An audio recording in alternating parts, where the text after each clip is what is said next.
No one ever questioned the family. From the outside, everything looked flawless. The house was always immaculate. The cars were always new. The charity events were always photographed from the right angle. And at the center of it all stood the billionaire, calm, reserved, almost distant. People admired him for his discipline, respected him for his intelligence, and envied him for the life he appeared to have built. A successful company, a beautiful wife, a son everyone assumed would one day inherit everything. That image lasted for years, and that was exactly why no one noticed the cracks. The first crack appeared quietly, not in a scandal, not in an argument, but in a calculation. The billionaire had always been precise with dates. Numbers mattered to him more than words ever had. So when his wife announced her pregnancy, he did what he always did. Calculated. At first, the difference seemed small. A few weeks, easy to dismiss. But then came another detail, then another. And soon, the timeline no longer made sense. He didn't confront her. He didn't accuse her. He didn't even allow himself to feel anger. He simply watched. During the pregnancy, his wife changed. She became more protective, more controlling. She avoided certain conversations, certain places, certain people. And then the child was born. A healthy boy, bright eyes, strong lungs. Everyone celebrated. Everyone, except the one man who noticed what no one else did. The child did not resemble him, not in features, not in mannerisms, not in instinct. That alone didn't prove anything, but combined with everything else, it confirmed what he already suspected. The DNA test came months later, quietly, privately. The result was delivered in a sealed envelope. He opened it alone in his office, read it once, then read it again. Not the father. The billionaire sat there for a long time. No reaction, no visible emotion, just silence. He could have ended everything that day. He could have confronted his wife, destroyed the marriage, exposed the affair. He could have erased the child from his life, legally, publicly, completely. But he didn't, because as he sat there, holding that paper, another memory surfaced. Not a memory of betrayal, but of absence. His own childhood. A father who had provided money, but not presence. A home full of structure, but empty of warmth. He remembered how it felt to be fed, clothed, educated, and still feel unwanted. Still feel like a mistake. Paper. Placed it in a drawer, and locked it. From that moment on, the billionaire made a decision that would define everything that followed. He would stay. He would raise the child. And he would never allow the boy to feel like a secret, a burden, or a mistake. The wife believed she had won. She believed her silence had protected her. She believed the child had secured her future. She didn't realize the truth. The billionaire had stopped playing the same game. Years passed, the boy grew, and unlike the man who shared his blood, the boy shared something far more important with the billionaire. Character. He was curious, observant, quietly intelligent. He asked questions most adults avoided. Not about money, not about power, but about people. Why do some people lie when they don't need to? He asked once. Paused. Then answered honestly. Because they're afraid of who they are without the lie.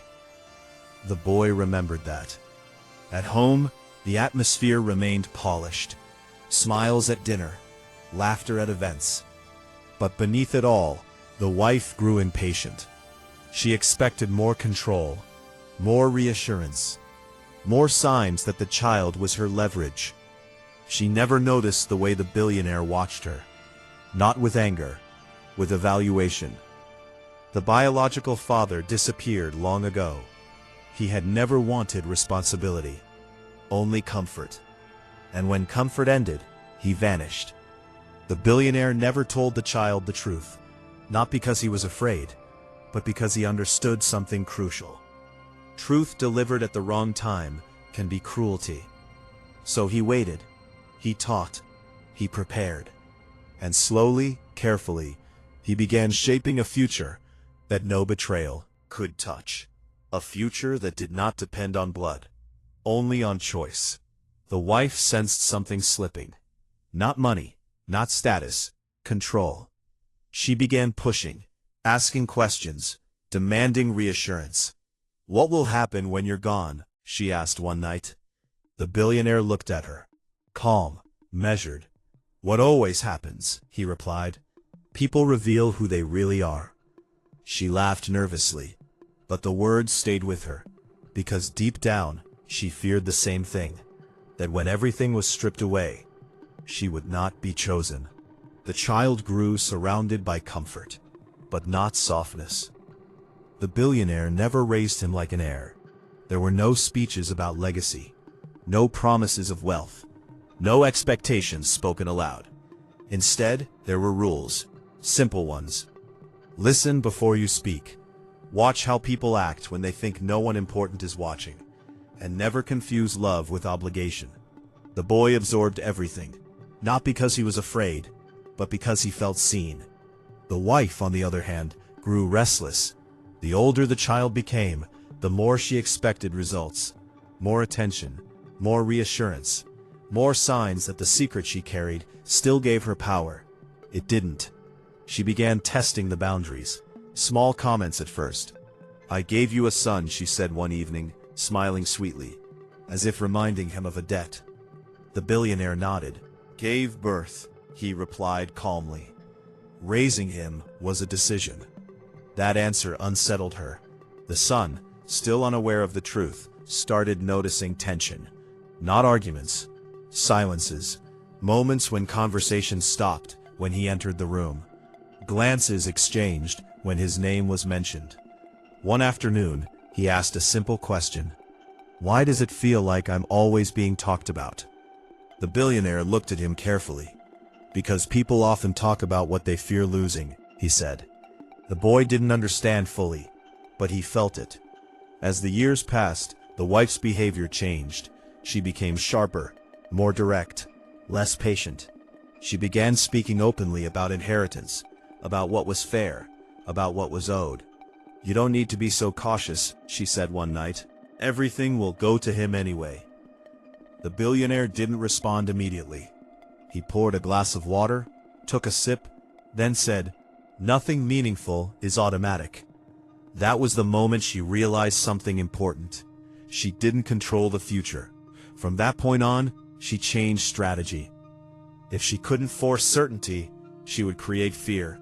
She began dropping hints about DNA, about bloodlines, about what real families looked like.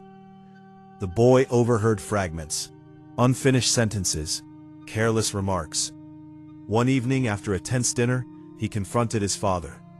"Do people think I don't belong here?" he asked quietly. The billionaire felt the weight of the question, not because of the truth, but because of the timing. "You belong where you're chosen," he said finally. Nodded. He trusted that answer. The wife watched the exchange from across the room. Her jaw tightened. She had expected fear. She had expected doubt. She had not expected loyalty. That night, she made a mistake. She called the biological father. He hadn't been part of their lives for years. He had disappeared when responsibility appeared. But desperation brings back people best left forgotten. She didn't ask him to come back. Not yet. She asked him to stay reachable. "Things may change," she said. The billionaire noticed the shift. He always did. Phone calls taken in private. Short conversations ended abruptly. He didn't confront her. He adjusted. Behind the scenes, he began structuring things carefully. Trusts, conditions, clauses written in plain language. Not to punish, but to protect. Every decision revolved around one question. What happens to the child when the truth comes out? The billionaire knew the truth would surface. Secrets always do. The only variable is damage. So he planned for containment. The wife, believing she was regaining control, grew bolder. "You owe him clarity," she said one night. "He deserves to know who his real father is." The billionaire looked at her, steady, unmoved. "He deserves stability," he replied, "and honesty at the right time." She scoffed. "There's never a right time." He nodded. "That's why timing matters." The boy, now older, began asking sharper questions. About money, about business, about values. He didn't ask about blood. He asked about responsibility. "Why do people leave when things get hard?" he asked once. Billionaire didn't hesitate. "Because they were never committed to the outcome," he said. That answer stayed with the boy. The wife sensed the shift.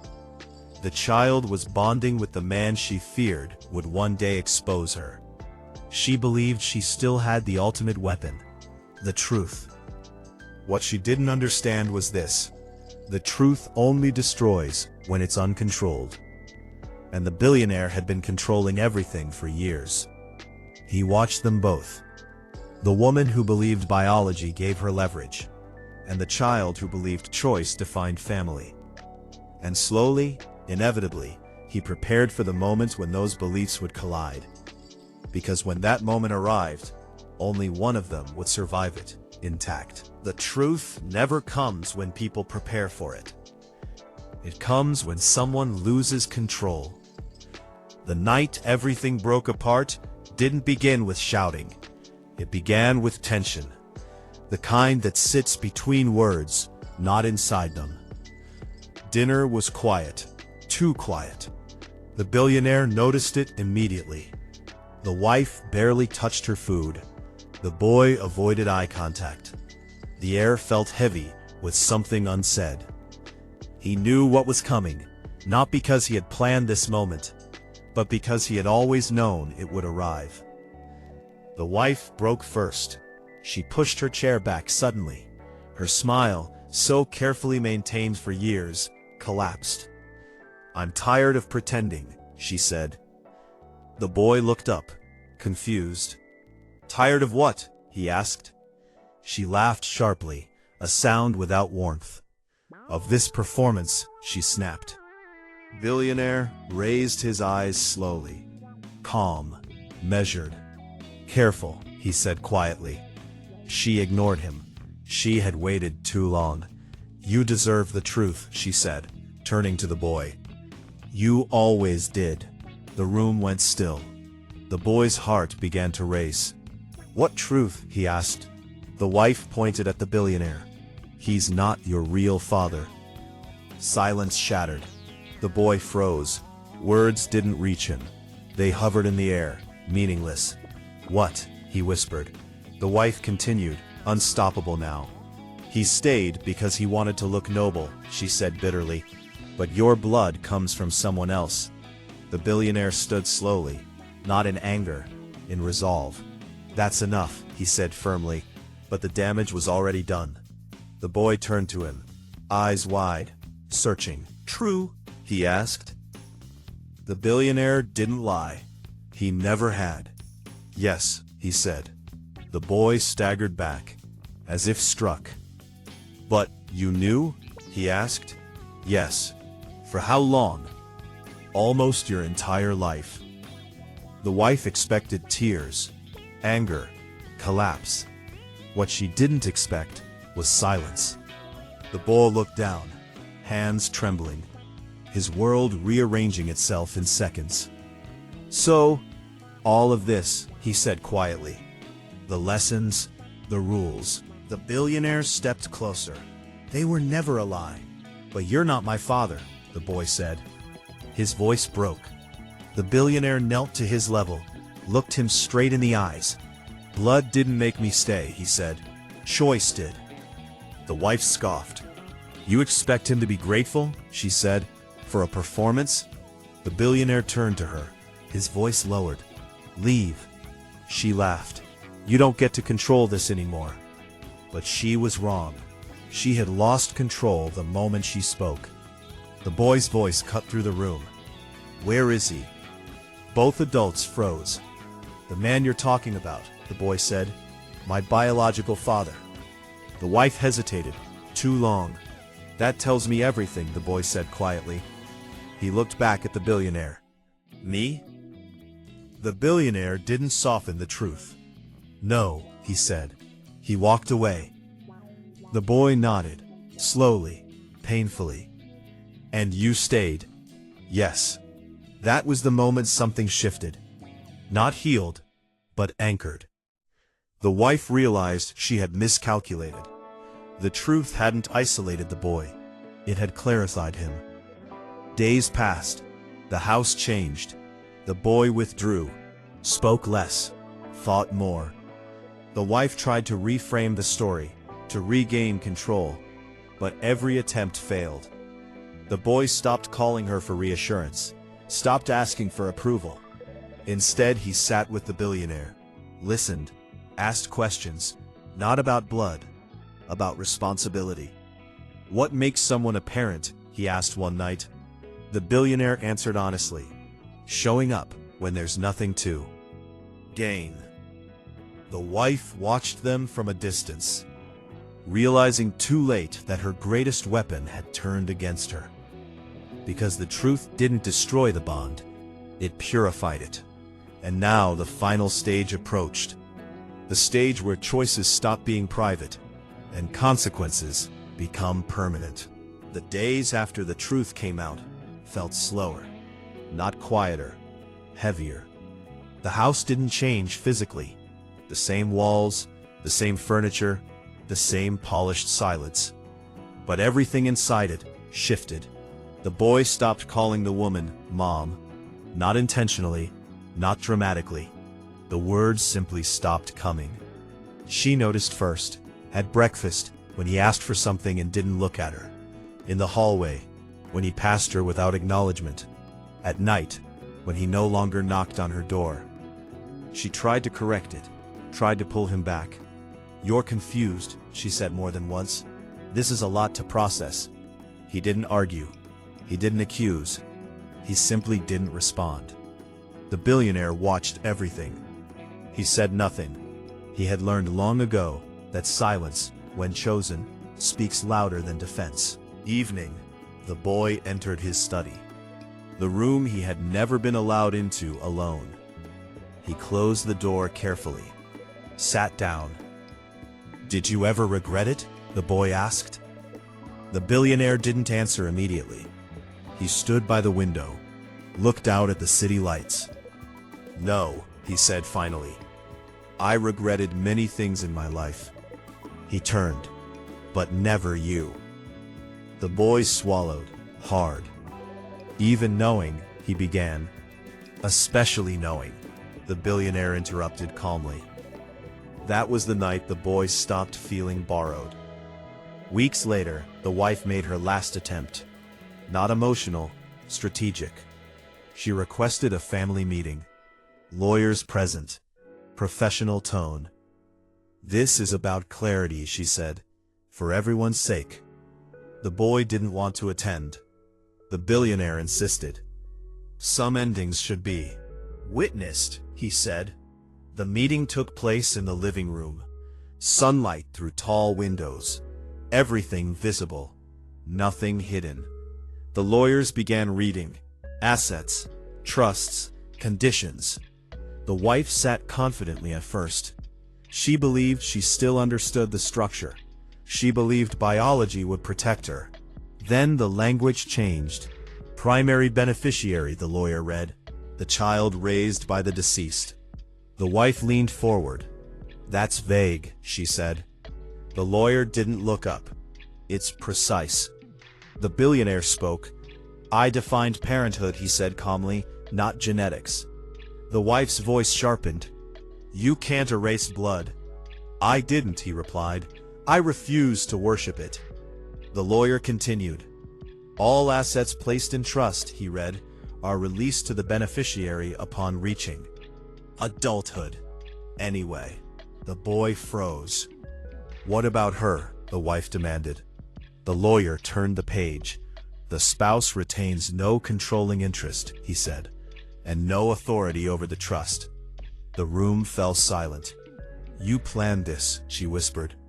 The billionaire nodded. From the moment I chose to stay. Her voice cracked. You used me. He looked at her. No anger. No satisfaction. No, he said. I protected him. The wife turned to the boy, desperate now.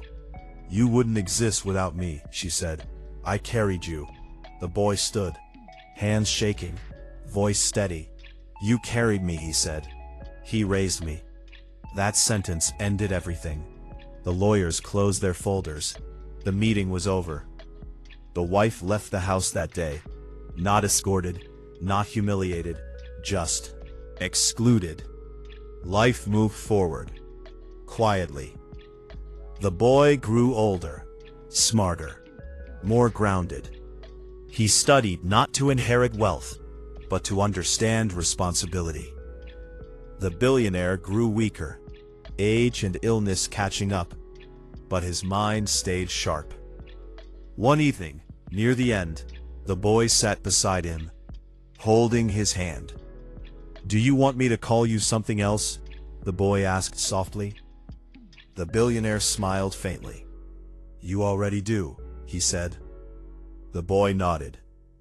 When the billionaire passed, there was no spectacle, no dramatic announcement, no chaos, just a letter, left in the boy's room.